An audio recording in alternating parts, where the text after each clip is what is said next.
Bonsoir. Toute la journée, la radio, mais aussi la télévision vous ont tenu au courant des conséquences du tremblement de terre qui a secoué Liège et les environs cette nuit. Ce midi, tout spécialement, nous avons relayé le journal télévisé de nos confrères liégeois, Liège midi 30. Dans quelques instants, nous serons à nouveau en direct avec Liège afin de faire le point sur les conséquences du tremblement de terre.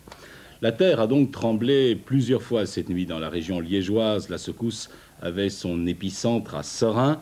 À Liège, il y a de nombreux dégâts, mais les effets du tremblement de terre ont été ressentis bien au-delà de la ville et de la province, dans le Brabant, dans le Hainaut, dans la région d'Anvers, dans le nord de la Campine. Certains habitants se sont réveillés cette nuit en sentant trembler le sol. Les effets du tremblement de terre ont également été ressentis en Allemagne, en Rhénanie-Westphalie, mais aussi dans la région de Maastricht. C'est cependant à Liège que les effets de ces secousses ont été les plus durs. Avec nous en direct, André Leruth du centre RTBF Liège. Alors, André, peut-on faire maintenant une évaluation plus exacte du nombre des victimes et aussi de l'importance des dégâts, André? Jean-Pierre, l'évaluation exacte, elle est très simple. En fait, il n'y a eu à déplorer finalement qu'un mort, une vieille dame qui a reçu les débris du plafond de sa chambre. Et par ailleurs, il y a un certain nombre de blessés, mais relativement, on peut le dire, tout à fait légers. Donc maintenant, après la stupeur passée, c'est le bilan. Le tremblement de terre et les 3 répliques qui ont suivi, il y a donc eu 4 secousses en tout. Ce tremblement de terre a provoqué, on le devine, on le constate maintenant dans toute son ampleur, des dégâts d'une importance considérable, mais qu'il est impossible de chiffrer. Le bilan humain, je vous en ai parlé, mais le principal problème que les autorités ont dû aborder, c'est de reloger les sinistrés parce que leur maison présente un risque d'éboulement. C'est le cas dans les communes les plus touchées, c'est Saint-Nicolas, Glun et Montenier, ainsi que certains quartiers de Liège comme le Laveux et Buranville. Mais déjà, vous allez le voir, des équipes se sont mises au travail pour écarter les gravats et bientôt il faudra colmater les brèches et puis entreprendre des reconstructions. Dans le centre-ville, où la situation est moins grave, plusieurs rues ont été cependant interdites à la circulation et le sont toujours, circulation des voitures.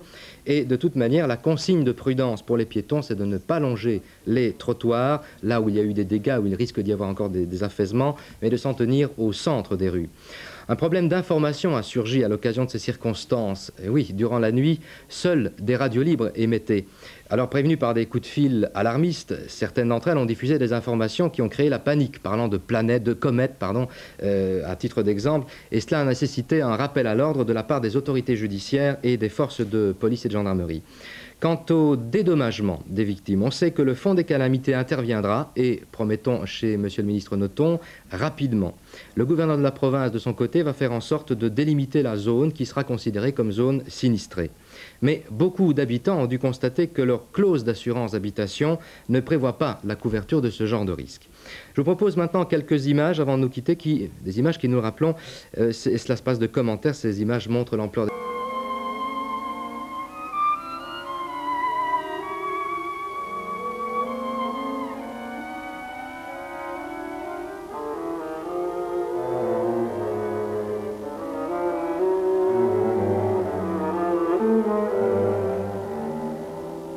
Beaucoup de murs fissurés, des cheminées arrachées, des minutes de quart d'heure. Il y a beaucoup de dégâts dans la région. Oh, il y a des dégâts énormes partout.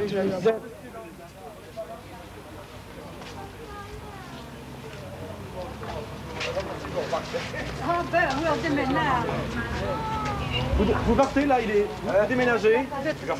Il paraît qu'il y a plus de dégâts que Prendre ma mère chez moi. Ça oui. Ils ont encore peur qu'il y ait encore Ça. Alors qu'avez-vous ressenti vous exactement? Un bon coup, comme pendant la guerre. Un coup comme si on avait une bombe, c'est tout.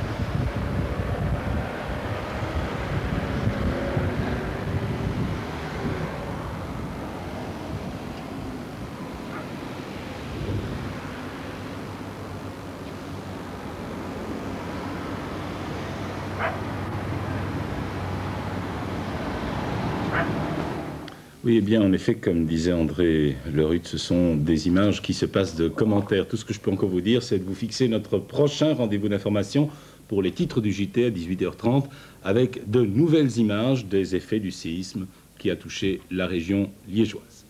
Un grand titre à notre journal, le tremblement de terre dont la région liégeoise a été la victime cette nuit. Dans notre édition de 19h30, des images, des témoignages, mais aussi un direct avec nos confrères de Liège qui seront installés à Saint-Nicolas, la commune où les dégâts sont les plus importants. Nous ferons également le point sur les possibilités d'indemnisation des victimes, ainsi que sur les mystères qui entourent toujours pareil phénomène naturel.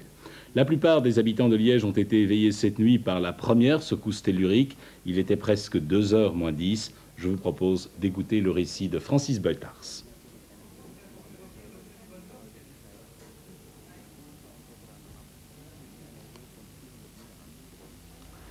Il était 1h49 lorsque la terre a tremblé une première fois cette nuit à Liège. C'est l'heure aussi à laquelle l'horloge du palais provincial s'est arrêtée. Cette première secousse, 4,9 à l'échelle de Richter, a été suivie de 3 répliques, dont 2 seulement ont été ressenties par la population. Le séisme de cette nuit est le plus fort enregistré en Belgique depuis celui de 1938. Son bilan s'élève à l'heure actuelle à 1 mort, une femme écrasée sous les débris de son plafond, plusieurs blessés, on ne connaît pas encore leur nombre exact, et plusieurs dizaines de sans-abri. Les dégâts matériels provoqués par le tremblement de terre de cette nuit sont en effet très importants. De nombreux quartiers de Liège et des communes avoisinantes comme Saint-Nicolas, Montenier, Glun et Serein ont été particulièrement touchés par le séisme. Tous ces quartiers offraient ce matin un spectacle de désolation, cheminées effondrées, façades fissurées, voitures écrasées sous les débris, sans compter les dégâts innombrables causés à l'intérieur des habitations. Les tremblements... Oui, bien sûr, d'autres images dans notre édition JT1, mais aussi des images un petit peu auparavant dans l'émission ce soir. Cette nuit à Liège, premier bilan, 1 mort, mais les dégâts sont considérables. D'abord, des excuses pour ce petit retard, ça aurait pu être pire. En effet, l'équipe de ce soir qui vient tous les jours de Charleroi et qui quitte Charleroi vers 17h a été prisonnière d'un gigantesque embouteillage sur le ring de Bruxelles. Nous avons pris beaucoup de retard, mais nous n'avons qu'une petite minute à l'antenne, encore toutes nos excuses. Si vous avez suivi aujourd'hui les émissions de la RTBF, vous savez déjà tout ou presque tout sur la secousse sismique qui a frappé la région liégeoise. Le journal télévisé consacrera une page importante à ce fléau, avec notamment une liaison en direct avec la commune de Saint-Nicolas près de Liège, commune qui semble avoir été la plus sérieusement touchée par le séisme. Mais nous revoyons des images que vous avez peut-être déjà vues si vous avez suivi l'édition spéciale du journal télévisé à 12h30, journal qui relayait l'émission de télévision régionale sur le câble de Liège, Liège 12h30. Stupeur à 1h51 ce matin, imaginez que tout autour de vous tremble dans un bruit sourd et que des pans de murs ou de cheminées s'écroulent.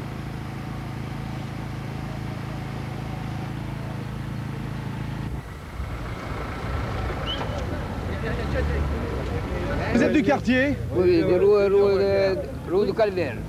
Alors qu'est-ce que vous avez ressenti, vous? Mais moi j'étais comme ça, comme j'étais maintenant, Vous étiez debout? debout, oui. Alors commence à tomber la fumée de plafond, là, et fait comme un fou, là. Boum, fort, une explosion forte. Ils y croient, là, au Père Noël, ils y croient, parce que c'était pas un tremblement de terre, c'était une explosion. T'as pas entendu? Non, c'est un tremblement de terre, c'était un tremblement de terre. Écoutez, l'information est précise, il y a eu tremblement de terre dans toute la région. C'était une grosse lumière, un grand boom, pas un tremblement de terre. Vous avez vu une lumière, vous? Une grosse lumière. Si, moi aussi. Une grosse éclairage. Pour les Je croyais parties, que c'était une bombe qui était explosée. Une alarme d'abord. Si. Ici, il a fait comme une bombe, en Italie. Ici, il fait comme... Ici, il a fait comme une bombe, mais en Italie, il fait plus doucement.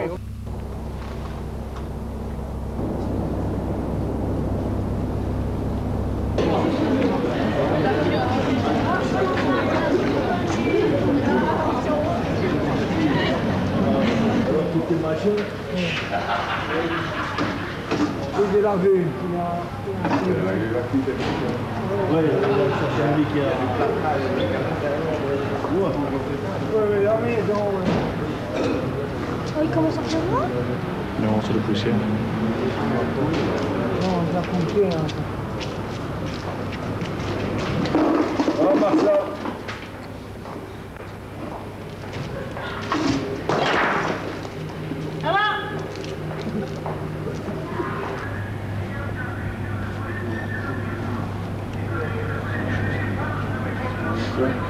Les communes de Saint-Nicolas, Glun et Montenier sont les plus touchées par les 4 secousses sismiques.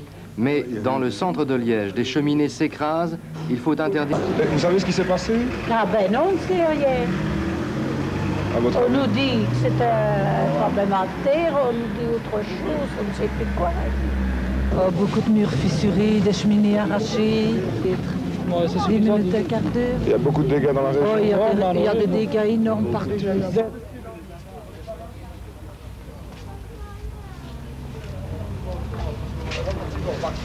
Ah ben, on déménage. Vous partez là, il est déménagé. Il paraît qu'il n'y a plus de dégâts Je prends ma mère chez moi. Ça oui. Ils ont encore peur qu'il y ait encore un, alors. Ça. Alors qu'avez-vous ressenti, vous, exactement? Ah ben, un bon coup, comme pendant la guerre. Un coup comme si on avait une bombe, c'est tout. Les 4 cheminées sont tombées, une là, les autres derrière sur la serre, et tout qui est cassé. Mais tout le monde a des fissures, savez-vous. Est-ce que ça vous dérangerait qu'on aille filmer l'intérieur de la maison? Non. Non, ça vous dérange pas? Merci. On a fait mal à l'entraîne.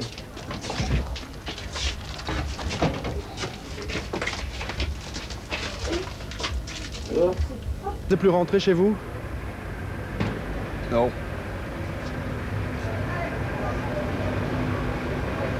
Qu'est-ce que vous allez faire là dans les heures qui viennent? Attends. Pardon? Attends. Sur la rue. On va évacuer les enfants et puis on verra. Vous avez combien d'enfants? 2 enfants. Vous avez l'air remué là.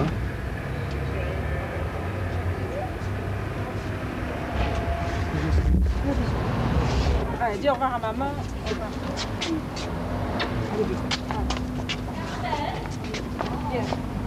On a invité, je ne sais pas qui. Au lever du jour, les autorités se rendent dans les quartiers les plus sinistrés et le ministre de l'Intérieur fait savoir que le Fonds des calamités interviendra, et rapidement, dit-il. À qui avez-vous essayé de téléphoner? Par exemple, c'est ça. Vous téléphonez d'abord à mon fils qui habite à Angleux. Ah oui, donc d'abord dans votre famille. Première chose. Oui, c'est un peu pour faire un schéma de réflexion. Qu'est-ce que les gens en font et comment est-ce qu'on peut les toucher? Et vos informations et votre... Vous n'avez pas pensé à la radio, monsieur David?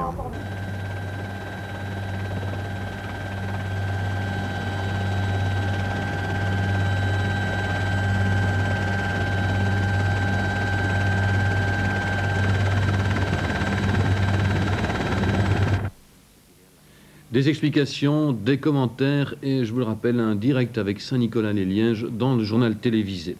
Faire de cette nuit, les dégâts matériels sont très importants. Euromissile en Belgique, début du débat au Parlement. Le Standard a peut-être trouvé un remplaçant pour Roubaix.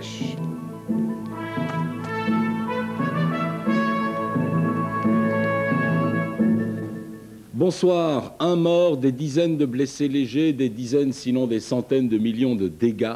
Tel est le bilan du tremblement de terre qui a secoué cette nuit toute la région liégeoise, provoquant la panique chez les habitants. Les 4 secousses telluriques ont été ressenties bien au-delà de la ville et de la province, dans le Hainaut, dans le Brabant, dans la région d'Anvers, dans le nord de la Campine. Un peu partout, des gens ont été réveillés cette nuit en sentant trembler le sol. Le tremblement de terre a même été ressenti jusqu'en Rhénanie-Westphalie, ainsi que dans la région de Maastricht, aux Pays-Bas.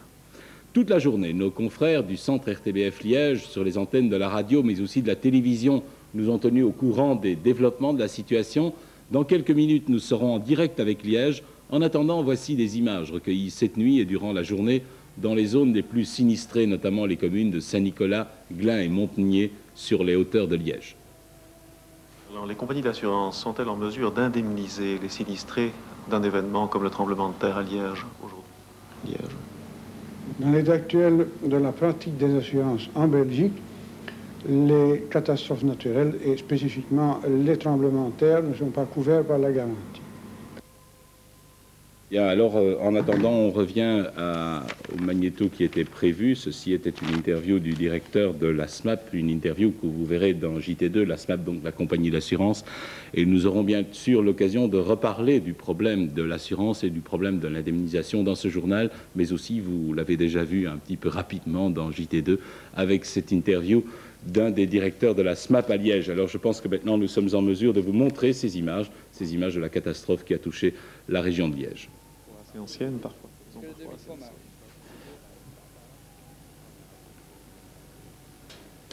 Alors je regarde en vain, peut-être sommes-nous surtout en état de pouvoir entrer en liaison avec Liège. Est-ce que nous avons Liège en ligne Nous devions entrer en contact avec Dominique Naoé. Dominique, vous êtes là? Le camion.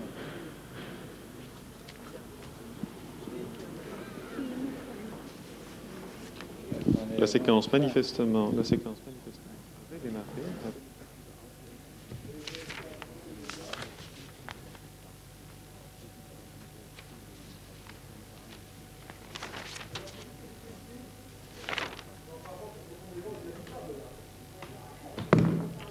Oui, est-ce qu'on a Liège?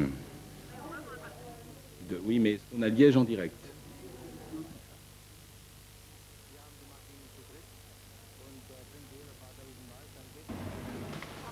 4 heures du matin, l'hôtel de police est transformé en centre d'accueil pour les nombreuses familles qui ont dû évacuer leur logement.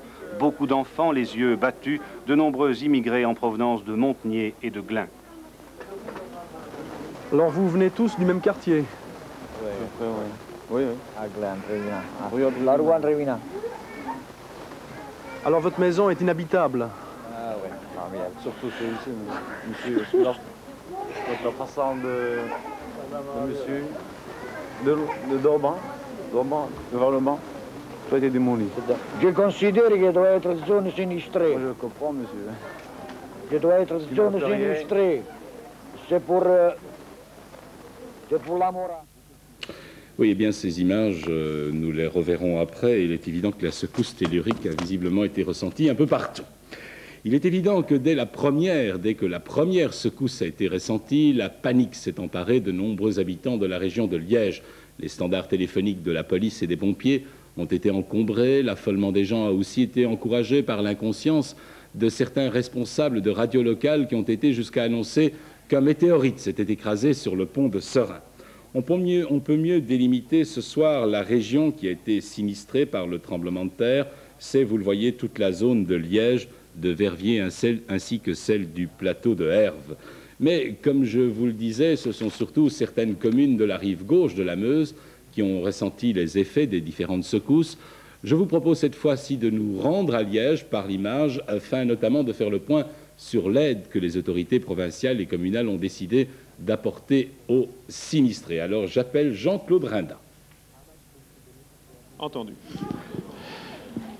Nous sommes en effet, Dominique Naoé, Jean-Pierre Gallet plutôt, nous sommes en effet ici à Saint-Nicolas-les-Lièges, dans une de ces rues populeuses faites de petites maisons en briques rouges, parfois fort anciennes, qui s'accrochent aux collines qui entourent la cité ardente. C'est dans ces quartiers populaires que la secousse sismique de cette nuit était de plus durement sentie et que les dégâts sont les plus importants. Pourtant, si l'on regarde maintenant la rue qui s'étale derrière nous, on peut avoir l'impression, l'illusion qu'il ne s'est rien passé cette nuit. Il faut savoir en effet que dès 2 heures du matin et pendant toute la journée, les équipes de la commune de Saint-Nicolas, comme celles des communes avoisinantes, se sont affairées pour faire tomber les cheminées branlantes, pour abattre les murs qui menacent les ruines, pour dégager en remplissant des camions entiers par dizaines, si pas par centaines, les gravats et évacuer les rues.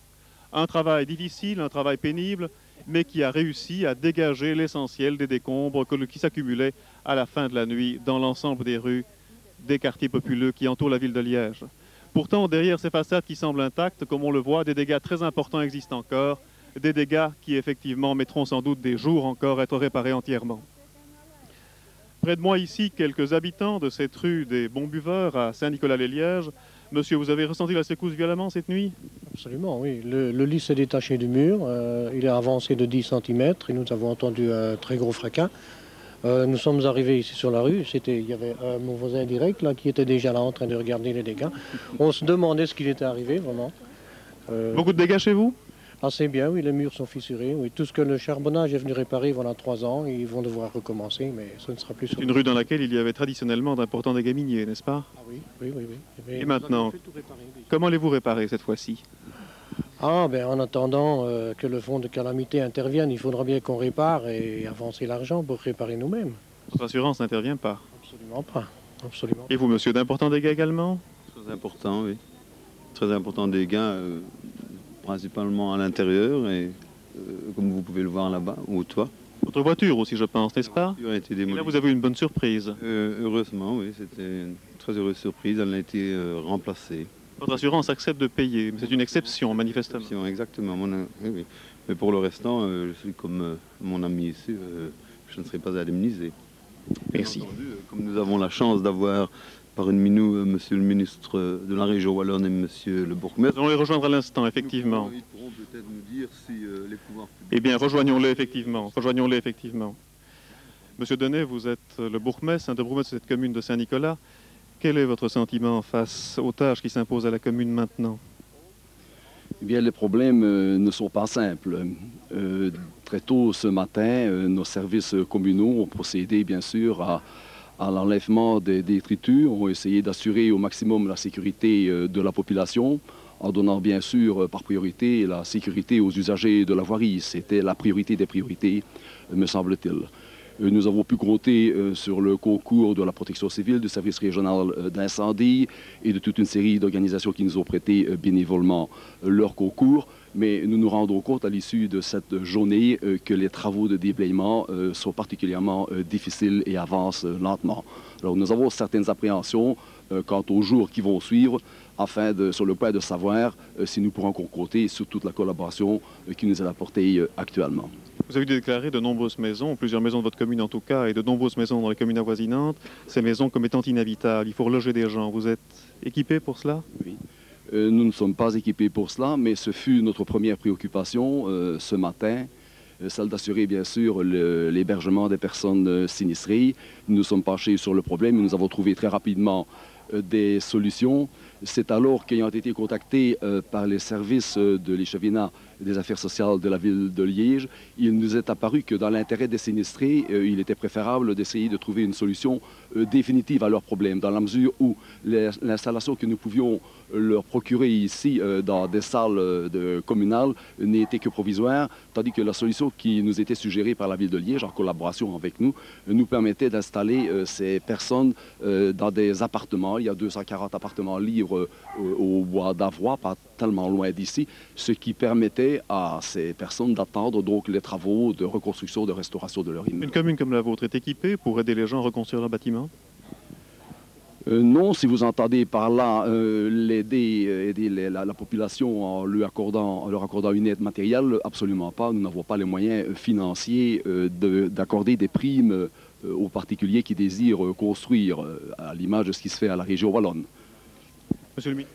Oui, eh bien voilà. Alors je crois que nous sommes en mesure maintenant de vous montrer les images, un petit peu les images de la soirée et les images de la journée qui montrent bien dans quels embarras sont les habitants des environs de Liège.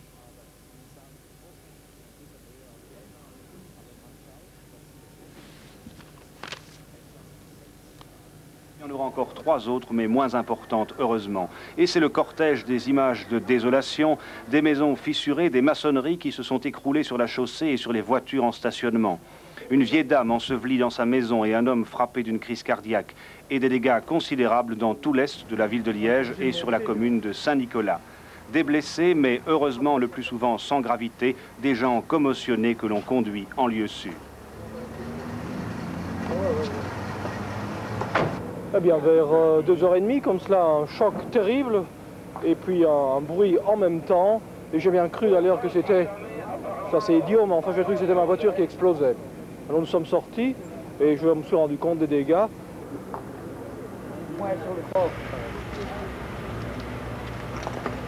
Madame, c'est vous qui habitez ici? Oui, monsieur. Alors, apparemment, votre maison est inhabitable, là? Oh, bah, je ne saurais pas dire au juste, mais... un morceau, vous voyez, il y a la fissure ici, tout le long de la façade. Et alors, le plafond, j'ai tout ramassé sur moi, dans le lit. 4 heures du matin, l'hôtel de police est transformé en centre d'accueil pour les nombreuses familles qui ont dû évacuer leur logement. Beaucoup d'enfants, les yeux battus, de nombreux immigrés en provenance de Montenier et de Glun. Alors vous venez tous du même quartier? Oui. À Glun, la rue Andrévina. Alors votre maison est inhabitable? Ah oui, surtout celui-ci, monsieur. Votre façade de monsieur, de Dorban, devant le banc, tout a été démoli. Je considère qu'il doit être zone sinistrée. Je comprends, monsieur. Il doit être zone sinistrée. C'est pour la morale, ça. Je crois qu'on doit faire. Jusqu'à présent, On a dépensé sur quoi. un jour, sur une nuit. Voilà.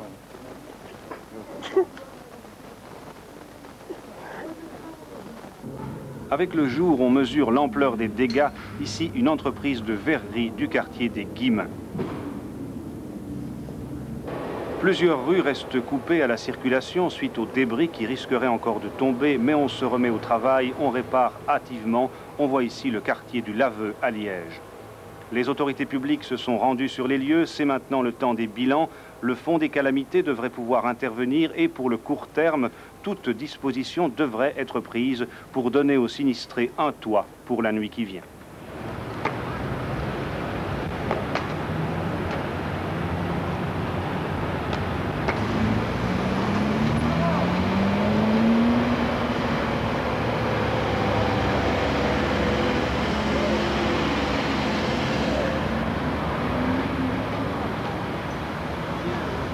Nous nous retrouvons ici en studio au centre de production de Liège et avec moi 3 invités qui sont très fatigués, vous vous en doutez, mais qui ont bien voulu venir avec nous. Il y a le gouverneur de la province, M. Gilbert Mottard, il y a M. Édouard Close, le bourgmestre de Liège, et M.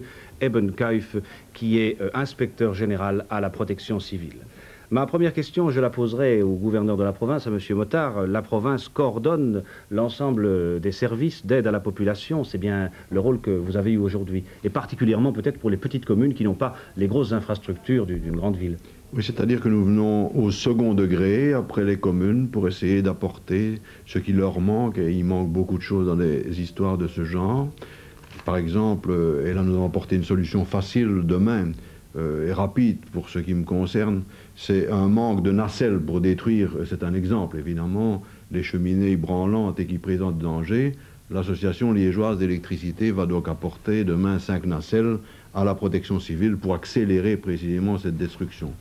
Une deuxième mission que nous allons assurer, elle est purement administrative, mais elle déclenche le processus de calamité, c'est d'interroger les communes pour tracer la géographie du cataclysme et donner à M. Nothomb et au gouvernement la possibilité de prendre l'arrêté royal dont on parlera sans doute dans la suite de cette émission. Alors je me tourne maintenant vers le bourgmestre de Liège, M. Close. Vous avez tenu il y a 2 heures à peine une conférence de presse et pour débuter cette conférence de presse, vous avez fait un premier bilan des blessés, des sinistrés, des sans-abri. Bien, depuis ce matin de bonne heure, nous tentons d'établir le bilan de cette catastrophe. Il n'est malheureusement pas terminé, mais dès à présent, nous pouvons dire que des centaines, je dis bien des centaines d'habitations, d'immeubles et de bâtiments sont touchés. En ce qui concerne les personnes qui ont dû quitter cette nuit et ce matin leur habitation, la ville de Liège, en collaboration avec des départements ministériels, notamment en collaboration avec monsieur le ministre mon fils, sont en état ce soir de dire que ces familles trouveront un toit pour passer la nuit et pour rester le nombre de jours nécessaires pour retrouver une habitation, leur habitation. Et vous avez aussi reçu de l'aide d'autres services publics, d'autres ministères? Oui, nous avons notamment reçu une aide de la part de M. Hansen, ministre du Travail et de l'Emploi, qui a mis à notre disposition des CRT,